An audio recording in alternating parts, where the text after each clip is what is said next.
Buenos días, buenas tardes, para mí es por la mañana. Así es que vamos a comenzar esta clase sobre los hechos de los apóstoles. Hoy el tema lo había programado más largo, había programado que fuera el capítulo 11, 19 al final del capítulo 12. Pero me he quedado solo con la parte que habla de la iglesia de Antioquía. ¿Mm? La fundación de la iglesia de Antioquía, que ocupa el capítulo 11, versículos 19 al 30. Como veis, es muy cortito, 12 versículos, y lo podemos empezar, creo, leyendo y de esa manera pues podremos comentar. Entre tanto, los que se habían dispersado en la persecución provocada por lo de Esteban llegaron hasta Fenicia, Chipre y Antioquía, sin predicar la palabra más que a los judíos. Pero algunos naturales de Chipre y de Cirene, al llegar a Antioquía, se pusieron a hablar también a los griegos, anunciándoles la buena nueva del Señor Jesús. Como la mano del Señor estaba con ellos, gran número creyó y se convirtió al Señor. Llegó la noticia a oídos de la iglesia de Jerusalén y enviaron a Bernabé a Antioquía. Al llegar y ver la acción de la gracia de Dios, se alegró y exhortaba a todos a seguir unidos al Señor con todo empeño, porque era un hombre bueno, lleno de Espíritu Santo y de fe, y una multitud considerable se adhirió al Señor. Bernabé salió para Tarso en busca de Saulo. Cuando lo encontró, se lo llevó a Antioquía. Durante todo un año estuvieron juntos en aquella iglesia e instruyeron a muchos. Fue en Antioquía donde por primera vez los discípulos fueron llamados cristianos. En aquellos días bajaron a Antioquía unos profetas de Jerusalén. Uno de ellos, de nombre Ágabo, movido por el Espíritu, se puso en pie y predijo que iba a haber una gran hambre en todo el mundo, lo que en efecto sucedió en tiempos de Claudio. Los discípulos determinaron enviar una ayuda según los recursos de cada uno a los hermanos que vivían en Judea. Así lo hicieron, enviándolo a los presbíteros por medio de Bernabé y de Saulo. Ese es el trozo pues, que va a ocupar nuestra clase de hoy. Este trozo se inserta en el bloque de textos que llevamos leyendo unos días. El bloque empieza en el capítulo 9 con la narración sobre la conversión de San Pablo. Luego tenía un pequeño... luego tenía dos milagros de Pedro. Pedro cura a un paralítico, Pedro resucita a Tabitá, aquella que se llamaba Gacela, y Pedro también. Y Pedro bautiza a gentiles, bautiza a Cornelio. Eso es lo que llevamos visto. Esa sección acaba con este trozo en el que se nos habla de la iglesia de Antioquía. Todavía nos queda para el próximo día que hubo persecución en Jerusalén, un sumario final y la conclusión. Quizá parezca que está un poco deslavazado, pero si tenemos en cuenta cuál es el centro, le cogemos la unidad. El centro es que Pedro ha admitido a los gentiles en la iglesia. El punto final es que gracias a eso ya la iglesia de Antioquía se puede fundar y puede funcionar. Y San Lucas, que le gusta rematar bien las cosas, pues va a decir por qué Jerusalén ya deja de ser el centro. Y entonces cuenta la última de las que cuenta, la última persecución contra los apóstoles. Apresan a Santiago y le cortan la cabeza, apresan a San Pedro, que logra escapar, y finalmente se nos cuenta la muerte del perseguido, la muerte de Herodes. Como veis, el bloque entero estaba centrado en la conversión de los gentiles. ¿Por qué? Pues porque luego va a dar paso, como vamos a ver ahora, a la fundación de la Iglesia de Antioquía, y desde Antioquía va a empezar una gran misión para ya llevar el Evangelio mucho más allá de los límites del pueblo judío. ¿Qué era esto de Antioquía? Bueno, Antioquía, sobre el río Orontes, es una ciudad del norte de Siria que ahora pertenece a Turquía. Es esta, ¿la veis? Mirad, este es el mapa. Aquí lo pongo derechito. Ahí tenéis Antioquía en amarillo fuerte. El otro es Turquía. Veis Chipre enfrente, la isla de Chipre.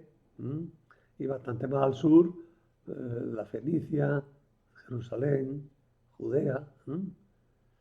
Antioquía, sobre el río Orontes, es una ciudad del norte de Siria que ahora pertenece a Turquía. Está situada en un fértil valle a un día de camino del mar Mediterráneo. Está un poquito metida adentro, a unos 40 o 50 kilómetros del mar. Y sin embargo tiene un puerto. El puerto y la ciudad estaban unidos por el río Orontes, que servía de camino para transportar hasta los barcos las mercancías de su floreciente comercio. Antioquía en la época de San Pablo era una gran ciudad. La ciudad tenía una población de más de 200.000 habitantes, lo cual la constituía como la tercera ciudad del Imperio Romano, solo superada por Roma y por Alejandría en Egipto. La ciudad actualmente es más pequeñita, pero es una ciudad grande. Y la parte antigua pues queda como unas ruinas un poco fuera. Se ha desplazado un poco la ciudad. La ciudad tuvo mucha importancia en la época de los cruzados, donde los cruzados la conquistaron haciendo una masacre horrorosa. Allí descubrieron, entre otras cosas, la sagrada lanza, que fue la que le dio ánimo a los cruzados para seguir la conquista. La predicación en Antioquía, la conversión de la primera iglesia, del grupo que formó la primera iglesia, en la predicación la realizaron los judíos helenistas procedentes de Chipre y del norte de África. El hecho de que tengan éxito, se señale que tuvieron gran éxito, indica que Dios quiere lo que están haciendo. En ella los seguidores de Jesús empezaron a ser llamados cristianos. Bueno, insisto en algunas cosas que ya habíamos empezado a decir. Este tema forma unidad con el anterior. Lo hemos dividido solo por razones de tiempo para explicarlo. Pablo ha sido elegido por Dios para predicar entre los gentiles, pero ha sido Pedro quien por mandato divino ha aceptado a los gentiles en la iglesia. Pablo ha estado en Jerusalén y ha estado en íntima comunión con la iglesia madre. Este punto de que Pablo continúa a Pedro de que Pablo está en comunión con la Iglesia Madre es uno de los ejes centrales de todo el libro de los Hechos de los Apóstoles. Pablo no es un cristiano marginal. ¿Mm? Pablo está integrado en toda la corriente apostólica. Una vez que se ha dejado claro esas cosas, puede hablarse de la comunidad de Antioquía, donde hay cristianos venidos del paganismo, donde Saulo se inserta y donde de donde van a partir las misiones entre los paganos. El libro de los Hechos de los Apóstoles deja la impresión de que las misiones siempre salen de Antioquía y vuelve el predicador a Antioquía para dar cuenta. Esto es así, ¿verdad? En la primera misión. En la segunda o en los momentos siguientes hay que hacer un poquillo de construcción mental para ver eso tan claro. De hecho, de todas maneras, la primera gran misión la realizarán los antioquenos, como veremos a partir del capítulo 13. Ahora, antes de entrar en la segunda parte del libro, antes de empezar a narrar esas misiones de Pablo, hay que dejar atados algunos cabos y, y dejar que la primera parte del libro, que nosotros consideramos que acaba con el final del capítulo 12, pues que toda esta primera parte quede bien redondeada, quede bien cerrada, ¿no? Es verdad que abierta a lo que sigue, pero como núcleo, como bloque, pues queda bien cerrada con estos cabos sueltos que ahora se van a abrochar. Insiste en la unidad de la Iglesia. Por eso va a insistir en la unidad entre Antioquía y Jerusalén, que es este trozo que acabamos de leer. Se ve muy claro. Cuando los apóstoles se enteran de que Antioquía se ha formado una comunidad cristiana, mandan enseguida un delegado, mandan a Bernabé y dejan claro la unidad de la iglesia. No que los de Jerusalén manden en Antioquía, sino que la iglesia tiene unidad. Por tanto, la presencia, como ahora veremos, de Bernabé allí va a garantizar esa unidad de la iglesia. Segunda cosa importante que vendrá después será explicar por qué Pedro no se queda al frente de la comunidad de Jerusalén y por consiguiente por qué Jerusalén se queda desplazada para buscar otro centro. El proceso que marca eso de los apóstoles es de Jerusalén a Roma, pero pasando por Antioquía. En el capítulo 12 se nos dirá por qué Pedro tiene que dejar Jerusalén, sencillamente porque lo están persiguiendo. Y entonces su prisión provoca su huida, provoca su salida de la ciudad.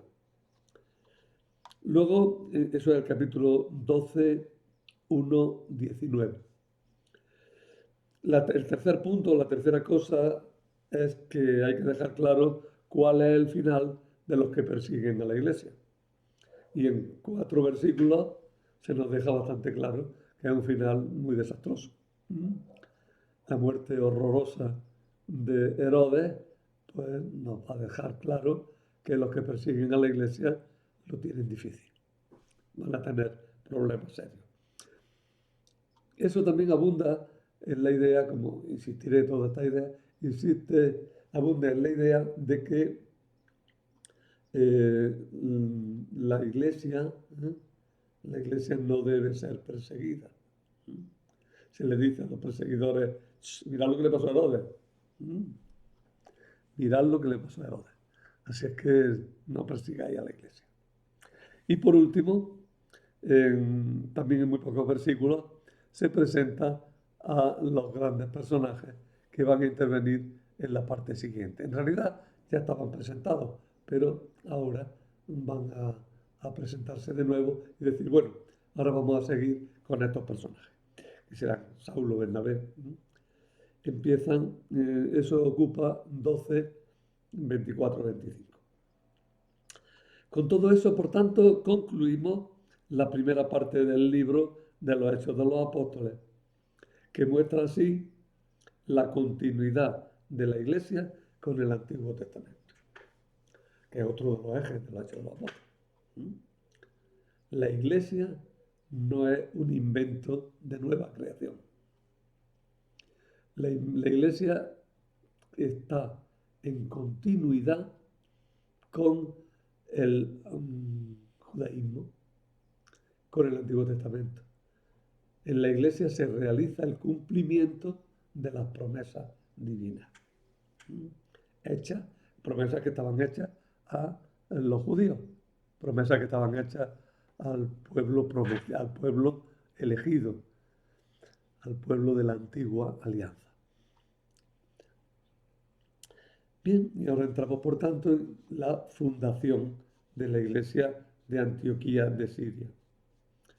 Una vez que se han relatado los acontecimientos que permiten acoger en la Iglesia a los judíos marginales, recordad que Felipe, en el capítulo 6, había predicado a los samaritanos y al eunuco.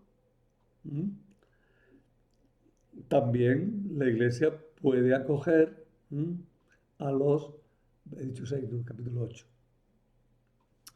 En el capítulo 8 acoge a los marginales, ¿no? A los samaritanos, a los eunucos. Bueno, pues luego después sigue con la conversión de Pablo, que va a ser el que va a abrir la Iglesia de una forma mucho más decidida a los gentiles. Pero también es una cosa importante. En la Iglesia caben hasta los que la han perseguido.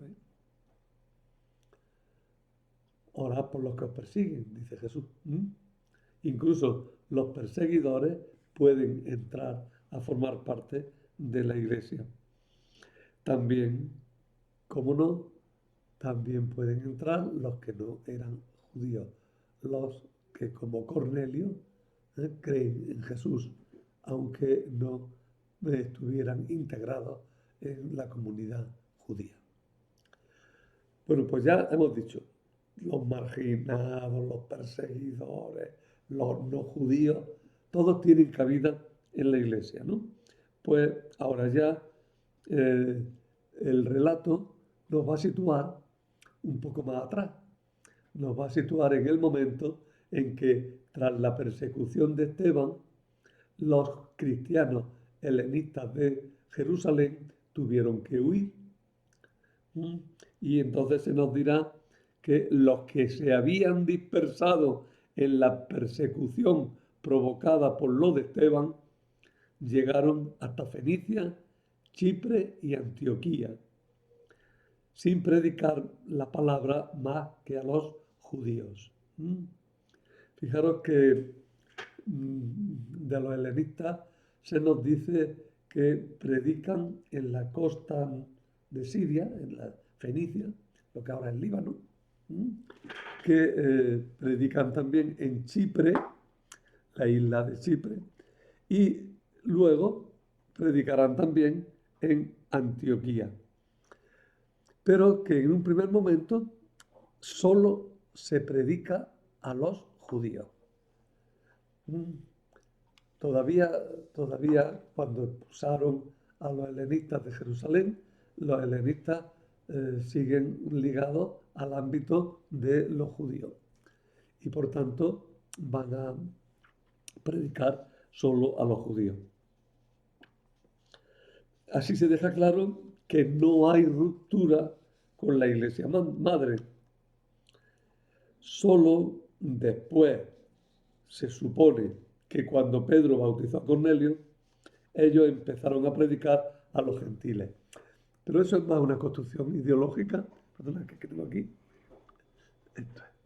Pero eso es una construcción más bien ideológica, más que cronológica.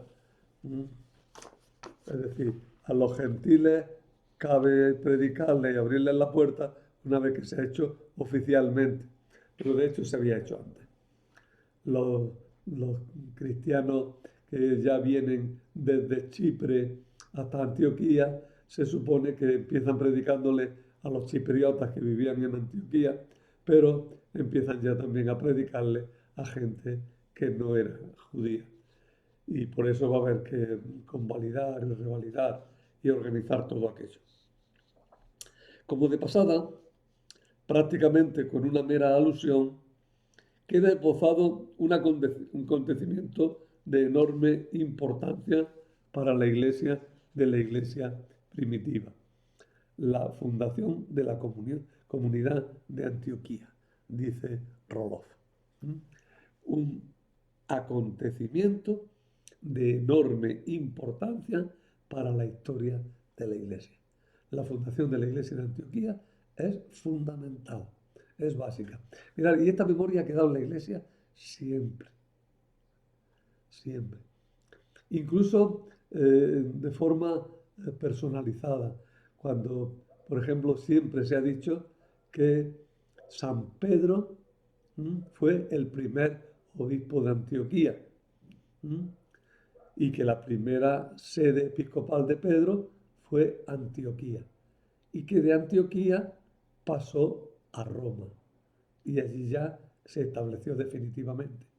De esa manera, Jerusalén, donde Pedro tiene toda la importancia que hemos visto en los primeros capítulos del libro y que todavía nos queda un capítulo para hablar de él.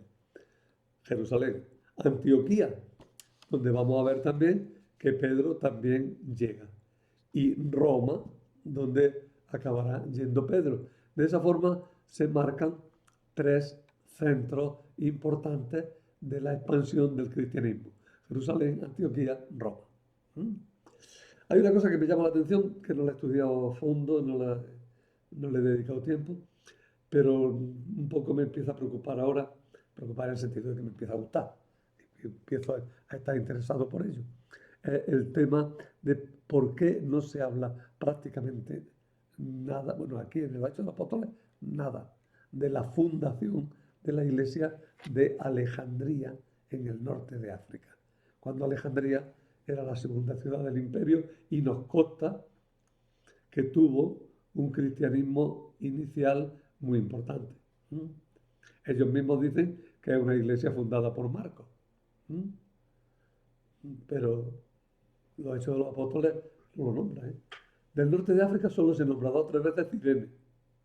Cirene, una ciudad de Libia actual, que ahí sí se nombra varias veces, la gente de Cirene. Entre ellos, recordar Simón Cirineo, que le ayudó a Jesús a llevar a la cruz, y cuyo hijo, Alejandro y Rufo, eran conocidos de la comunidad a la que le escriben los evangelios, ¿no? A la que le escribe Marcos, ¿no? Alejandro y Rufo. Entonces, quiere decir que de Cirene se habla, pero tampoco se cuenta de que allí hubiera una iglesia, ni de que allí fuera un apóstol, ¿no? Se da por supuesto un poco que en Cirene había también una iglesia, una comunidad cristiana, pero de Alejandría no se dice nada. Bueno, eso es una digresión. Vamos a los Hechos de los Apóstoles. En los Hechos de los Apóstoles tenemos Jerusalén, Antioquía, Roma. Y el hecho de la fundación de Antioquía será extremadamente importante. Va a aparecer enseguida un personaje que también lo conocemos ya, que es Bernabé. Bernabé, que está representado en este icono con gran belleza. A ver, un poquito derecho. Es un icono hermoso que representa a San Bernabé. Bernabé era de familia sacerdotal, natural de Chipre. Se nos había dicho ya al principio, en 436, cuando se nos decía que vendió un campo y puso lo obtenido a los pies de los apóstoles. Era un hombre que no se había incorporado al grupo helenista, aunque él era helenista de alguna manera, porque al ser de Chipre tenía que ser de lengua griega, y entonces no se había incorporado al grupo ideológico, por así decirlo, helenista, pero tampoco compartía las posturas cerradas de los que se llaman normalmente los hebreos, que estaban más próximos a los apóstoles. Por tanto, era una persona que no era del grupo de los 12, ni ligado a los grupos conservadores hebreos, pero tampoco era un hombre ligado a los grupos, pues me resisto a decirlo casi, pero bueno, a los grupos más progresistas, representados por los helenistas de Jerusalén. No era del grupo de los 12, pero era persona de confianza y tenía mucho prestigio. Por estas razones, era el intermediario ideal entre los cristianos conservadores y los más abiertos. Introdujo a Pablo en la comunidad de Jerusalén al principio, cuando Pablo tuvo que huir de Damasco, fue a Jerusalén, y Bernabé tuvo que hablar bien de él y bueno, pues presentarlo y darle su aval, ¿no? Lo introdujo allí y comprendió, Bernabé tuvo ese mérito grande, comprendió que Pablo era el hombre elegido por Dios para la nueva etapa del cristianismo. Por eso, dado que Pablo, al estar un poco mal visto en Jerusalén, se había tenido que retirar para que no lo apresaran, había tenido que retirar a su tierra, a Tarso de Cilicia, que es, Tarso de Cilicia está bastante cerca de Antioquía. No sé cuántos días habrá de camino, pero no sé si lo veis aquí. Encima de Antioquía, encima del arco, está señalado Tarso. Ahí, casi en la punta del Golfo, es donde estaba Tarso. Bueno, pues allí era la ciudad de Pablo. Pablo se había trasladado a Tarso, ¿no? Y entonces Bernabé, pues cuando fue a Antioquía y vio que había trabajo y que hacía falta gente decidida que pudiera ayudar, pues se fue a Tarso a recoger a Pablo y se lo llevó a Antioquía. De Bernabé, de Pablo, de Antioquía, seguimos hablando. Damos un poquito más, un pasito más y entonces volvemos a las de Antioquía. La fundación de la iglesia de Antioquía se ha puesto en conexión con la persecución provocada en Jerusalén cuando lo de Esteban, un eufemismo para decir cuando el linchamiento de Esteban, porque Esteban lo lincharon de mala manera. De hecho, Antioquía es la comunidad que recogió el espíritu de Esteban y lo transmitió realmente ya en la práctica a Pablo. Jerusalén, como iglesia madre, interviene enviando a Bernabé a ver qué se está haciendo. Bernabé aprueba y con él aprueba Jerusalén. Que se admita a los gentiles a la iglesia. Las cualidades, la alegría de Bernabé indican que es el Espíritu Santo el que aprueba lo que se está haciendo. He dicho la alegría de Bernabé y quiero insistir un poquillo en ello. Olvidamos a veces este aspecto importante de la primera predicación y de la fundación de la iglesia. Es un hecho alegre, crea alegría en los ambientes por donde se difunde la iglesia. Y los personajes que fundan la iglesia, que van creando la iglesia en los diversos sitios, son gente llena de alegría. Un tema que no se ha desarrollado casi nunca, me parece muy importante, desde el hecho de presentar a Jesús como un hombre alegre. Es bonito cuando ve uno a Jesús y va uno pillando de vez en cuando los rasgos de humor que tenía el Señor, ¿no? El Señor tenía buen humor. Incluso ese buen humor ha llegado hasta nosotros en pequeños detalles del Evangelio. Y además tenía todo ese impulso vital que no se puede tener si no hay una alegría interior. Y lo mismo que Jesús está lleno de alegría, también la predicación apostólica será hecha con alegría. Y este Bernabé pues aparece como un hombre alegre. Eh, eh, También el crecimiento de la Iglesia es indicio de la aprobación divina. Creer se designa con una palabra bastante distinta, que es se agregaban a la Iglesia, o mejor, agregarse al Señor. ¿Mm? Creer es agregarse al Señor. Fijaros que creer no se define por una aceptación doctrinal que va en el lote. ¿eh? Hay que tener una aceptación doctrinal. Pero hay sobre todo una adhesión personal. El creyente es el que se adhiere a Cristo, el que se agrega a Cristo. Bueno, aparece aquí Pablo, la incorporación de Pablo a la iglesia de Antioquía trajo consigo especialmente un año intenso de actividad en la vida de aquella iglesia. El crecimiento de la comunidad no fue solo en número de personas, sino en comprensión de la fe. El crecimiento de la iglesia se describe generalmente en los Hechos de los Apóstoles como aumento en número, pero también se va dejando por ver claro que lo que más importa no es tanto el número, sino que lo que importa es la intensidad, la calidad de esa fe que va creciendo. El crecimiento en número es signo, señal del crecimiento en intensidad, de crecimiento en profundidad. Se dice también que en Antioquía fue donde llamaron por primera vez cristianos a los que seguían a Jesús. Nos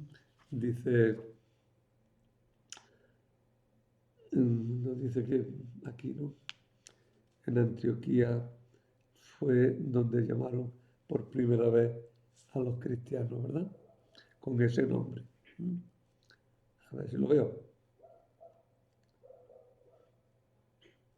Bueno, no lo veo ahora. La palabra cristiano que se le da a los que siguen al Señor indica que Cristo era ya el nombre propio de Jesús. Ya se había ido trasladando el nombre de Jesús a Cristo. Y será muy frecuente ya que se haga el nombre compuesto, Jesucristo. Jesucristo, que es una confesión de fe. Jesús es el Cristo, ¿no? Bueno, la palabra cristiano indica que Cristo era ya considerado el nombre propio de Jesús. En Antioquía los creyentes ya son vistos como distintos de los judíos y los paganos, por lo que reciben un nombre nuevo. Estaban los judíos por un lado, estaban los paganos por otro. ¿Y estos cristianos qué son? Estos que hay aquí en medio, ¿qué son? Pues son cristianos. Lo curioso es dos cosas. Primero, que se dice que recibieron el nombre de cristiano. Es decir, que el nombre de cristiano no se lo imponen los cristianos a sí mismos, sino que es algo que les viene de fuera. Curiosamente, van a ser los paganos los que nos den el nombre, los que nos den el nombre de cristiano. Nos viene de fuera. En Antioquía fue donde los cristianos empezaron a ser llamados con ese nombre. Pero hay otra cosa que es muy importante. Los cristianos quizás no se daban ese nombre a sí mismos porque no querían aparecer como distintos de los judíos. No querían estar en ruptura con los judíos. ¿Por qué? Pues porque estando en continuidad con los judíos, eran religión lícita y por tanto no eran perseguibles por los romanos. Y hay otro aspecto que lo destacan Suetonio y Tácito, y es que hay un juego de palabras de entre Cristo y Crestos. Cristo venía a significar tonto. Entonces los paganos y la gente de Antioquía se burlaba de este grupo y les llamaba los cristianos, más que los cristianos. Por tanto, en un principio el nombre tuvo un matiz despectivo, pero no nos asustemos por eso. Eso continúa toda la historia de la Iglesia y continuará siempre. Empezaron con Jesús, lo tildaron de loco y al final de peligroso, ¿no? Bueno, en Antioquía los cristianos empezaron a ser llamados con ese nombre que ya para nosotros es glorioso, porque indica la adhesión a Cristo. Y Cristo es el nombre de Jesús, porque es el Mesías. La Iglesia no es menos que el antiguo Israel, es un pueblo de profetas. Además, hay personas en todas las comunidades que tienen un especial carisma profético, que surge con fuerza en alguna época, aunque siempre esté presente. Por profeta, no entendamos, como el mismo texto de aquí tiende a entender, no entendamos el que anuncia cosas futuras, sino el que de alguna manera es utilizado por Dios para comunicar su palabra. El que Dios hace que proclame lo que Él quiere. Ese es el sentido de profeta. Profeta la partícula pro puede indicar varias cosas. Puede indicar en favor de, puede indicar por delante, pero también puede indicar en lugar de. Profeta es y feta indica hablar. Por tanto, el que habla delante. Pero delante, por delante, habla en lugar de, habla como portavoz del otro. Y en esa portavocía, en ese hablar por delante, en esa profecía hay un hablar también por delante. Es decir, también se incluye a veces la predicción, el anuncio de lo que va a pasar. Bueno, pues aquí a Antioquía vinieron profetas cristianos, que luego se nos va a decir que en la iglesia de Antioquía había profetas y maestros. Pero esto indica que las comunidades de Jerusalén y de Antioquía están en comunión. Por eso los profetas de Jerusalén pueden bajar a Antioquía a predicar. Sale un personaje aquí que se llama Ágabo, o Agabo dicen en otros sitios, que solo es conocido por este texto y es citado también en Hechos 21:10, donde le predice a Pablo que va a ser cogido preso. Este señor debía de residir en Jerusalén, pero desde allí se desplazaba periódicamente a otros lugares. Era una especie de predicador itinerante, que nos muestra también un poco cómo en la iglesia, por mucho que quiera todo sistematizarse, como hace el autor de los Hechos de los Apóstoles, que quiere sistematizar mucho a la iglesia, pero siempre quedan cabos sueltos. La iglesia está movida por un espíritu, más que por un reglamento. Lo propio de la iglesia es el espíritu. Hay que reglamentar las cosas para que no nos dispersemos, pero tampoco hay que reglamentar tanto que la gente se quede ahogada y Dios no pueda actuar entre nosotros. Los presbíteros de Jerusalén, que aparecen en el verso 30, dice, así lo hicieron enviándolo a los presbíteros. ¿Quiénes son estos presbíteros? Pues lo que somos los presbíteros ahora, los que estamos a cargo de la comunidad, o sea, los que tenemos a cargo nuestra comunidad. Presbítero significa concejal. Somos el consejo de gobierno de una iglesia, ¿no? Pues presbíteros que tienen un carácter sacerdotal, luego después, pero todo eso ya indica una reflexión y una teología muy posterior. Los presbíteros de la iglesia son los dirigentes de la iglesia, los que están puestos al frente de la Iglesia, los que organizativamente dan cohesión a una comunidad.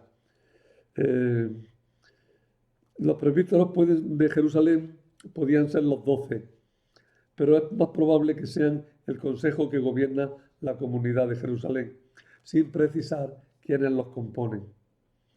A lo largo de todo el libro se habla a veces de los presbíteros que dirigen las comunidades. A mí me da la impresión un poco de que San Lucas aquí proyecta al pasado la situación presente que él vive. En la situación que él vive, ya cualquier comunidad cristiana, cualquier iglesia, tiene un consejo de presbíteros que la gobierna. Pues eso se le traslada también a Jerusalén. La palabra de presbítero de por sí quiere decir viejo. Bueno, de por sí, lingüísticamente es más viejo. Es un comparativo. Es un comparativo. Pero un comparativo que pierde el sentido comparativo y se queda simplemente en viejo, en anciano, en persona mayor. Pero de ahí salta a ser persona respetable y de ahí pasa a significar persona que tiene algo que decir en la comunidad, alguien que puede gobernar. Al final, concejal. Uno que forma parte de un consejo, de un grupo de gente que gobierna una comunidad. De esa manera lo encontramos con ese significado de anciano, lo encontramos en Hechos 2:17 y en 1 Timoteo 5, 1 y 2, donde se habla de las ancianas, presbíteras, lo que significa más que vieja, en ese caso. No hay que sacar de ahí en conclusión de que en la primitiva iglesia hubiera presbíteras. Pero la palabra presbítera aparece para designar a las viejas. Luego después se llama presbíteros a los miembros de los consejos judíos. Aparece bastantes veces. Toda la primera parte de los Hechos se designa muchas veces a los miembros del Sanedrín, a un grupo de esos miembros se los designa como los ancianos, los consejeros, los senadores. Por cierto, senador también significa viejo. Senior significa también. Y luego en la segunda parte de los Hechos de los Apóstoles significa ya dirigente de una comunidad. Hay un punto, un momento en el que me importa bastante, que es en 14:23 de los Hechos de los Apóstoles, donde se dice que los apóstoles establecieron presbíteros antes de marcharse en cada iglesia. Fundaban una iglesia, una comunidad, y antes de irse dejaban el consejo parroquial bien organizado. Y allí había presbíteros. De aquí otra cosa. Los Hechos de los Apóstoles quiere dejar claro que la iglesia ha sido siempre un grupo organizado. Ha tenido jerarquía, ha tenido gobierno. En la iglesia ha habido gente con responsabilidades. A veces se les ha llamado diáconos, a veces se les ha llamado presbíteros, a veces se les ha llamado episcopos, obispos. A veces ha habido que se han mezclado las ideas y finalmente quedaron bastante claras. Uno es el obispo, otros son los presbíteros, otros son los diáconos. Pero hay una organización que se va creando un poco lentamente, pero que aparece desde el principio en sus rasgos fundamentales. En Hechos 13:1 se dice, un poquito más adelante, cuando vaya a empezar la segunda parte del libro, dice, en la iglesia que estaba en Antioquía había profetas y maestros. Y eran Bernabé, Simeón, llamado Níger, Lucio, el de Cirene, Menagén, hermano derecho del tetrarca Herodes, y Saulo. Da la impresión de muchos, pero son un grupito relativamente pequeño. Bernabé, Simeón, Lucio, Menagén, Herodes y Saulo. Ha nombrado a 6, no, Herodes no, ha nombrado a 5. Pero en unos pocos nombres se ha dibujado a una comunidad con dirigentes provenientes de muy diversos orígenes. Es curioso que Simeón se ha llamado Níger. Eh, Tres cosas. Simeón es nombre judío, pero Níger significa negro. ¿Mm? Y es latín, no es griego. Es decir, este hombre probablemente era un esclavo romano, sea que fuera de raza negra o no. ¿Mm? Sea que lo fuera o no, o simplemente era muy moreno. ¿Eh? Pero el hecho de tener ese apodo de Níger indica que probablemente era un esclavo o liberto, mejor ya, un liberto romano. Mm, En cambio, Menagén dice que era hermano de leche del rey Herodes. O sea, era el hijo de una mujer que cuando lo dio a luz, pues le dio de mamar a Menagén y le dio de mamar también a Herodes. En la antigüedad era muy frecuente, bueno, todavía nuestras madres y abuelas han hablado de el ama, la que cuidaba, la que alimentaba al niño. ¿Eh? Una mujer que había tenido un hijo y por lo que sea, pues ya no tenía que darle de mamar o tenía suficiente para darle de mamar a los dos niños, ¿eh? Y alimentaba al niño de otra mujer, ¿no? Eso está muy conocido. Pues Menagén, por tanto, debía de ser judío. Ese sí debía de ser judío, de una familia pobre, pero debía de ser judío. Por otra parte, este Herodes que se nombra debe ser Herodes Agripa, por la edad, aunque no se indica cuál. Eh, de Lucio, el de Cirene, también Lucio es un nombre que puede ser romano. También podría tener un significado, algo así como Lope en griego, pero da la impresión de que también es de ámbito romano, también por ser de Cirene. Cirene, una ciudad más influida por los romanos, ¿no? Pues también pudo ser quizá también alguien proveniente de los ámbitos latinos, ¿no? A estos dirigentes no se les llama presbíteros, sino profetas y maestros, por lo cual se recuerda una época en la que se estaban haciendo diversos intentos en el modo de organizarse la iglesia. Se habla de un hambre y de una colecta. No hay constancia histórica de este periodo de hambre en la época de Herodes Agripa. Se conoce una época de carestía que tuvo lugar más tarde. En realidad, esta mención del hambre es un mero pretexto para justificar una colecta que significa la profunda comunión entre la iglesia. De todas maneras, los fenómenos de hambruna eran bastante frecuentes en la antigüedad. Bastaba con que fallaran un año las cosechas, o un año o 2 años, y ya la gente se encontraba en verdaderas dificultades. Pero esta hambruna, esta situación de carestía, da lugar a que se exprese una profunda comunión entre las iglesias mediante la colecta. El compartir bienes, el compartir gastos, es una señal de comunidad. Es también una señal de organización de la comunidad. La iglesia no tiene solo vida espiritual interna, sino que tiene también vida organizativa externa. Bien, Pablo y Bernabé van a Jerusalén porque son miembros importantes de la iglesia de Antioquía, que ellos actuarán varias veces en momentos claves como embajadores o misioneros de la misma. El autor además quiere indicar que Pablo y Bernabé estuvieron en Jerusalén y fueron solidarios con aquella comunidad durante la persecución que sufrió. De hecho, se deja entender que permanecieron allí mientras que Santiago fue decapitado y Pedro estuvo en la cárcel, porque al final del capítulo 12 se nos dice que Pablo y Bernabé vuelven a Antioquía. Es decir, Pablo y Bernabé bajan a Jerusalén a llevar la colecta, se quedan allí por el lío que hay y no quieren hacerse señalar mucho, y cuando ya se acaba un poco la cosa, Pedro ya se ha ido, entonces ellos también se vuelven a Antioquía.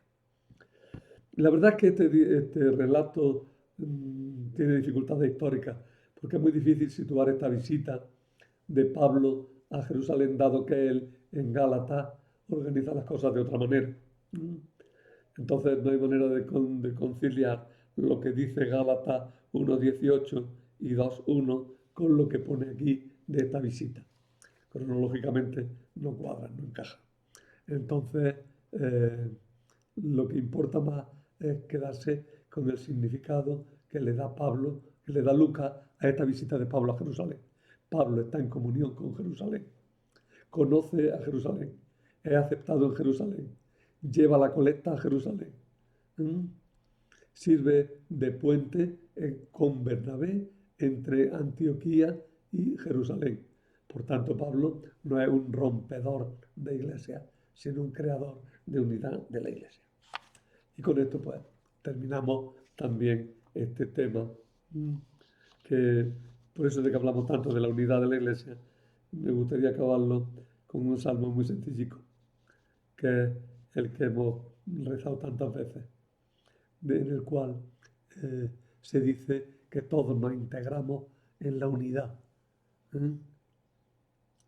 Él la ha cimentado sobre el Monte Santo.